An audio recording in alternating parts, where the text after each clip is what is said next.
Today, I will share with you how to fix and revive orchids that are moldy, withered, and wilted after flowering. The leaves have been covered with a lot of mold, shriveled, wilted, and discolored. Usually, orchids grown in greenhouses, when purchased and not properly cared for after the flowers have faded, the plant will begin to weaken, lose leaves, and become infected with mold. But don't rush to throw them away, because with just a little patience and the right technique, we can still save them and help the plant recover strongly. These leaves are a source of disease because the fungus has eaten from the base of the orchid to the tip. We need to remove these damaged leaves immediately to avoid spreading. Here the roots have been attacked by mold, causing many roots to rot, blacken, and dry out. If you are new to the channel, please hit the like and subscribe button to support me and so you don't miss any orchid care tips. It's great to have you along on this journey. When we gently peel off the growing medium, we will see that inside is moldy, full of fungi and bacteria, which is the reason why the orchid is weak. Next, we will remove all the old substrate, remove damaged or rotten roots, and only keep the healthy white or light green roots. It can be seen that the roots have rotted and there are no healthy green roots left. We need to remove the damaged roots. Next, we will use scissors to trim all the damaged roots of the orchid. When observing, we see that the roots below have rotted, black, shriveled, and completely lost vitality. This is a clear sign of mold invasion and root rot. We need to completely remove these parts to avoid spreading to the healthy roots. We proceed to cut each root section from the bottom up, carefully checking each position if the root inside is still dark or mushy. Continue to cut higher until we find a fresh root with a light green or ivory color. That is the part of the root that is still alive and healthy. When we see that the roots are still fresh and elastic, it means that the plant is still alive. This part of the root will be the foundation to help the plant regenerate and grow again after being treated and planted in a new substrate. Next, we will peel off all the damaged or rotten leaf sheaths. These sheaths are where mold and harmful bacteria accumulate. If not thoroughly cleaned, the orchid will have difficulty growing and will easily be reinfected. After peeling off all the damaged leaf sheaths, we carefully check the flower stalk. We observe that the lower part of the stalk is dry and lifeless, but the upper part still has a healthy green section, so we will cut off the damaged part of the stalk, keeping the fresh and healthy branch. Thus, we have finished treating the base and flower stalk, helping the plant return to a disease-free and airy state. Next, we check the dormant buds on the stem. This is the position that has the ability to sprout new buds. We will cut a section of the stem with a dormant bud that is still green and alive. This will be the part of the plant that has the potential to revive and produce new buds. Finally, we place the root and the living stem in a position to prepare for further processing, ready for the disinfection and root stimulation step in the next stage. In the next part, we will take the orchid out and clean it with clean water. When the orchid has mold, rotten roots, or leaves covered with dirt, the first and most important step is to wash the entire plant to remove pathogens and dirt that have accumulated over time. We use clean water, gently spray the entire stem, leaves, and roots. We need to use our hands or a soft brush to remove all mold, moss, or impurities on the surface of the leaves and roots. Pay special attention to the blackened areas or areas with accumulated mold.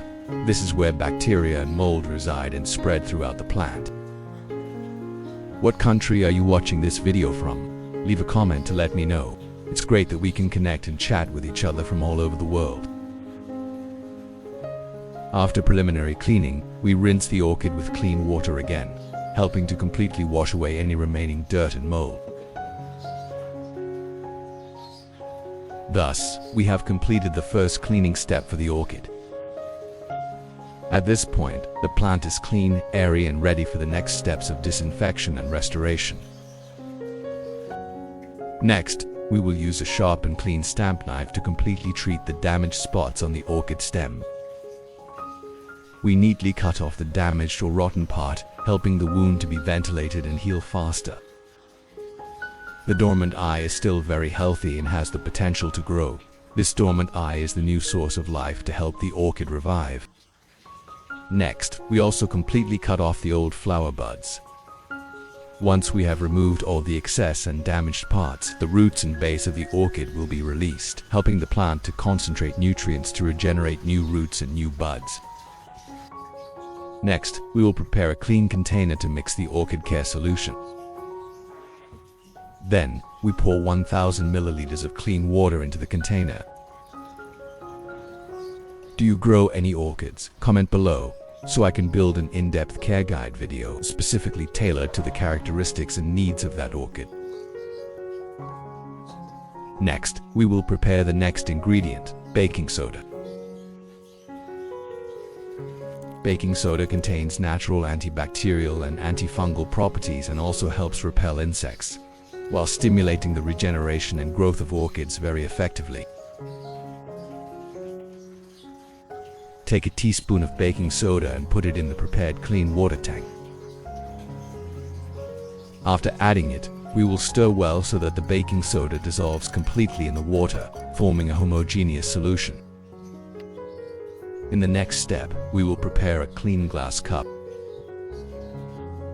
Then, we place the orchid in the cup, paying attention to the cuttings and dormant buds facing up to follow the natural growth direction of the plant. Next, we pour in the mixed baking soda solution, so that the water covers the entire base and roots of the orchid. We will soak the plant for about 30 minutes. The purpose of this step is to let the baking soda solution sterilize, kill fungi and clean the entire root area, helping to prevent bacteria and fungi from entering, while stimulating new roots to revive soon.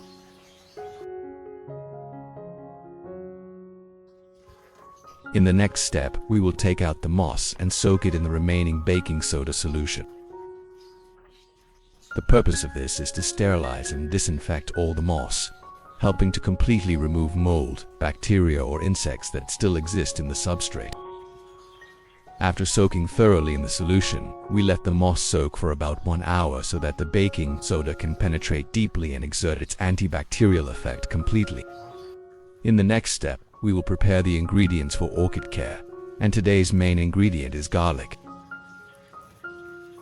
We will take about 3 fresh garlic cloves, because garlic contains very strong natural antibacterial and antifungal compounds, and also stimulates the revival and development of orchid roots. Using garlic helps protect plants from bacteria and fungi and increases resistance, helping plants recover quickly, stay healthy and sprout strongly. We will peel off the outer silk layer of the garlic because this skin is dry and no longer retains the nutrients needed for the plant. After peeling off the skin, we will keep the core inside, which is the part that contains a lot of essential oils and precious nutrients, has the ability to fight bacteria, fight fungi, and stimulate orchid root growth. Next, we will cut the garlic cloves into thin slices, helping the garlic to easily secrete its essence and dissolve in the water when soaked, creating a natural solution rich in biological active ingredients, very good for reviving and nourishing orchids. Next, we will put all the sliced garlic into a clean container. Then, we put it in the container to prepare for the soaking and extraction of garlic essence, helping the solution achieve the best antibacterial effect and stimulate growth for the orchid. For the next part, we will put 500 milliliters of hot water into the container. Then, we stir gently so that the garlic essence begins to dissolve into the water, helping the antibacterial active ingredients to be activated better. Next, we cover the lid and incubate for about an hour. After 30 minutes of soaking in the baking soda solution, we will gently lift our orchid out of the soaking container. At this point, the plant has been sterilized and completely cleaned of pathogens and mold on the roots and stem.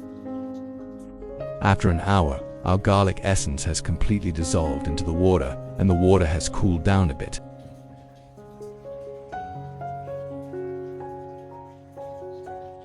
Now, we will stir it again.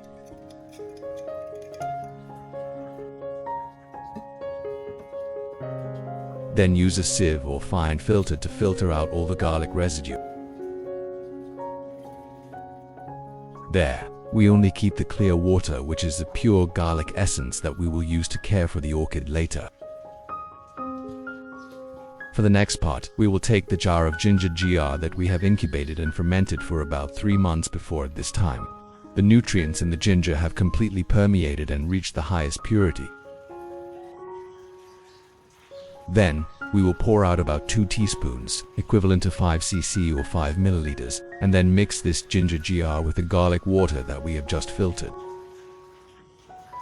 The combination of garlic and ginger will create a powerful nutrient mixture, which has both antibacterial and antifungal effects, and helps stimulate roots and orchid buds to grow faster, stronger, and more durable.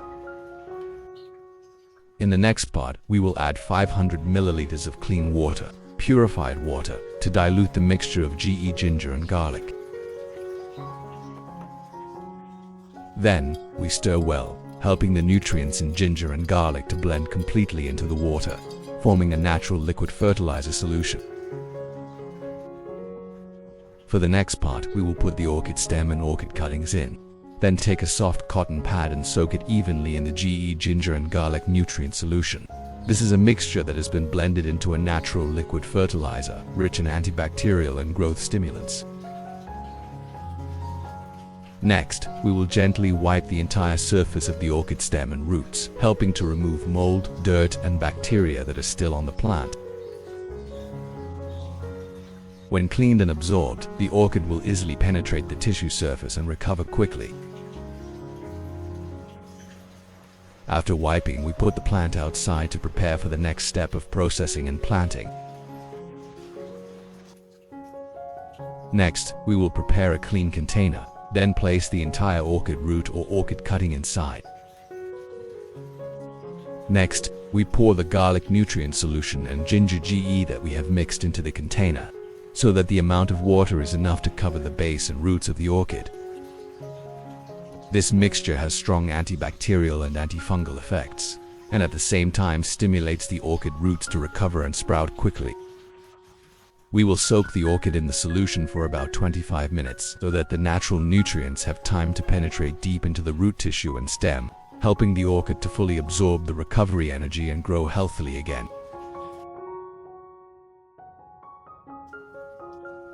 Next, after the moss has been soaked in the solution for about an hour, we will gently scoop it out, then squeeze out all the water inside.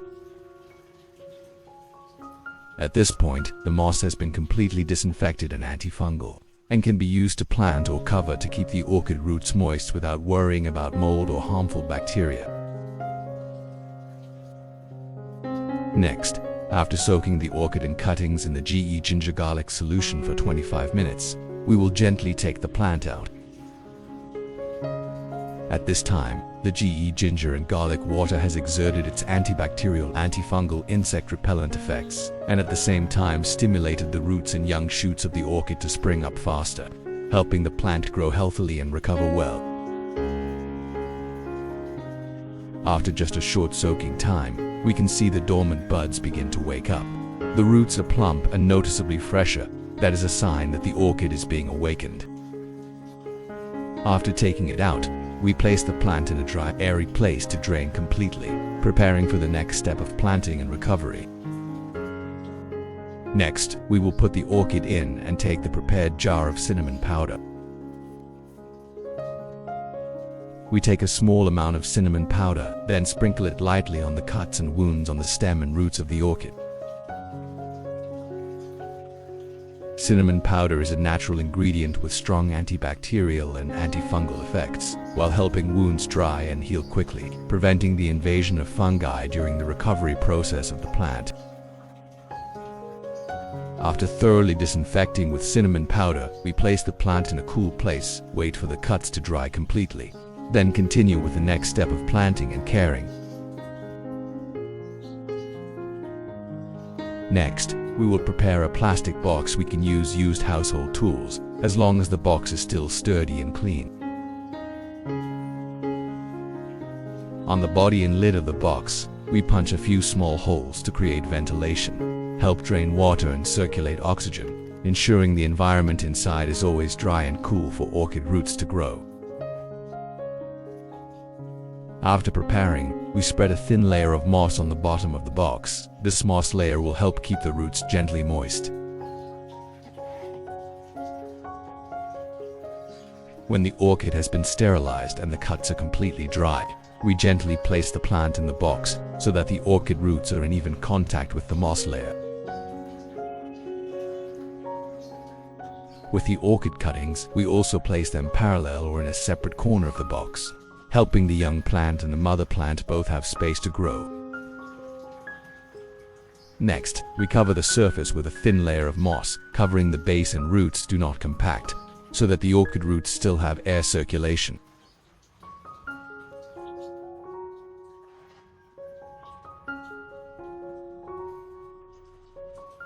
Then, we cover the box, keeping the environment inside slightly humid, warm and clean.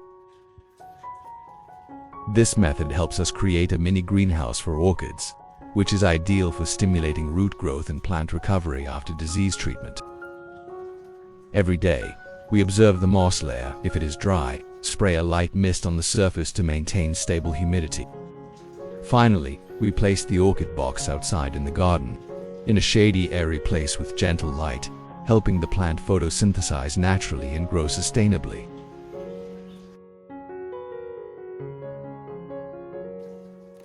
So, after 3 weeks of care, we will check the growth of the orchid again. The results show that the orchid has begun to sprout young roots. The cuttings have shown clear signs of growth. Small root tips have emerged, bright green and shiny, signaling that the plant is recovering and starting to absorb nutrients again. At this stage, we just need to continue to maintain a light humidity and diffused light. Should not let the plant get waterlogged or exposed to direct sunlight. The new roots of the orchid are very sensitive, so we need to spray mist regularly and keep the environment airy, helping the roots to grow strongly and spread quickly around. Thus, after only 3 weeks of recovery, the orchid has clearly begun to revive.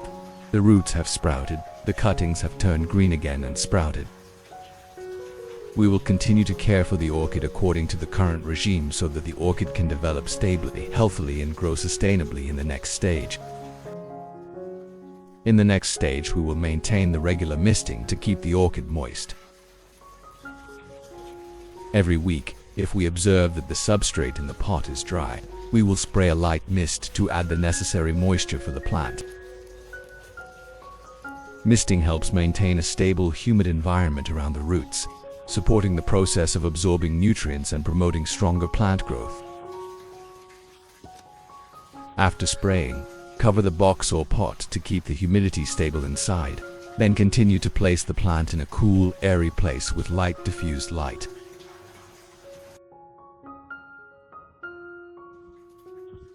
After 28 days of continuous care, our orchid has grown and developed very well. When opening the box to check, we can see that the top of the plant has popped up healthily. The new leaves are fresh and green, a clear sign of an orchid that is recovering strongly. Next, we gently take the plant out to observe the roots. After nearly a month, the roots of the plant have begun to grow long, white and healthy, and spread out, proving that the plant has taken root and absorbed nutrients well. The old wounds on the stem have dried and healed completely. With absolutely no signs of mold or rot, this is a sign that the plant is truly revived. At this point, we can plant the plant in a natural substrate, allowing the plant to gradually adapt to the outside living environment.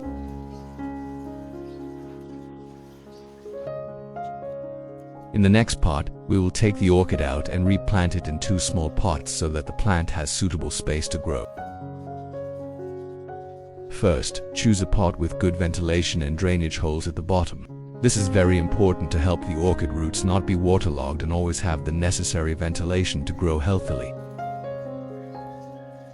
There, at the bottom of the pot, we can clearly see the drainage holes are arranged reasonably, helping the airflow easily and avoiding the situation of stagnant moisture and mold. Next, we will prepare the growing medium with pine bark. This is an ideal growing medium for orchids because it retains moderate moisture, is airy and has good antifungal properties. We gently break the pine bark into small pieces, then take each handful and put it into the pot to create a loose substrate.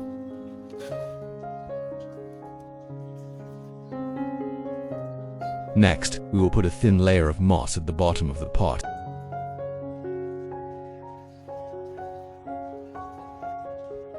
This layer of moss has the effect of lightly moisturizing the roots and protecting the young roots, helping the root system not to be scratched or damaged when in direct contact with the substrate. Then, we gently take the orchid out and place it in the middle of the pot. The layer of moss underneath will help support the root system, keeping the plant standing firmly without shaking. Next, we add a thin layer of moss on the surface of the pot, lightly covering the base and root area. The purpose is to keep the root system moist, helping the orchid roots to grow strongly and quickly take root in the pot. So, we have finished planting a new orchid pot. This orchid pot has a well-ventilated, slightly humid environment, very suitable for the revival and development of the plant. Next, we will move on to planting the mother plant. The orchid has recovered, has buds pushing up and roots have begun to grow. We put the mother plant in the pot with the same prepared substrate, lining and covering with moss properly as in the first pot. Finally, we cover the mouth of the pot with a thin layer of moss to keep the roots moist. So, we have completed planting 2 healthy orchid pots, ready for the next stage of care, helping the plant to take root quickly, sprout strongly and develop sustainably. In the next step after planting, we will proceed to water and keep the orchid moist to help the plant quickly adapt to the new substrate. First, we use a mist nozzle or hand sprayer to lightly spray a layer of moisture on the entire leaf surface and on the mouth of the pot. The water source should be clean filtered water or settled water. Avoid using tap water containing a lot of chlorine because it can damage the leaf tissue and young roots of the orchid. After spraying mist to keep the surface of the leaves and the mouth of the pot moist, we will lightly water the base and substrate. The purpose is to maintain a stable humidity in the pot, helping the roots to quickly take root and absorb water, while supporting the metabolism of the orchid to take place naturally and more effectively. At that time, the substrate has retained a certain amount of moisture, enough to nourish the roots and help the orchid absorb and grow stronger. At this stage, we put the plant outside in the garden, in a shady, airy place, without needing to cover it anymore, because the plant already has strong roots and sturdy leaves. Place the plant in a place with gentle light, under a roof or balcony, avoiding direct sunlight so that the leaves can photosynthesize evenly and the plant can grow naturally. About the care regimen. Every 2 weeks, we water and add nutrients or natural organic fertilizer to nourish the plant. On normal days, if the substrate is dry, water with clean filtered water and spray mist to keep the leaves and pot surface moist. Maintaining stable humidity, combined with soft light and good air circulation, will help the orchid develop strong roots, thick green leaves, and grow healthily all year round. I hope this video will help you take better care of your orchids at home. If you find it useful, don't forget to like and subscribe to the channel so you don't miss out on upcoming simple and natural orchid care tips.